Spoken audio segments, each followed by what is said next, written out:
ఏంటిది విన్నది? ఇది మీద పిట్టలు ఉన్నాయి చూడు, గూడు. గూడు.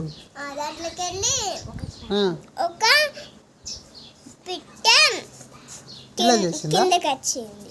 అవునా? చిన్న పిల్లలు ఎగరడం రాదు కానీ అక్కడ నుంచి గిట్ల అన్నది. జస్ట్ వాళ్ళ మమ్మీలు వచ్చిండ్రు అక్కడ. వాళ్ళ మమ్మీ డాడీ ఇద్దరు వాళ్ళు ఆన్న చూస్తానయ్యా మరి. లేచిపోతుందా ఇప్పుడు?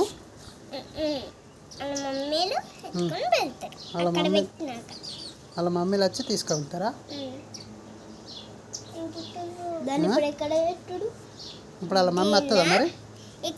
ఒకసారి కింద పెట్టు. ఆగు. అయ్యో పోతాను పోతాను పోతాను పోతాను పోతాను. చేతిలో పెట్టుకో, చేతిలో పెట్టుకో, కింద పెట్టు, కింద పెట్టుకో. వాళ్ళ మమ్మీ వస్తుంది, కింద పెట్టు, కింద పెట్టు.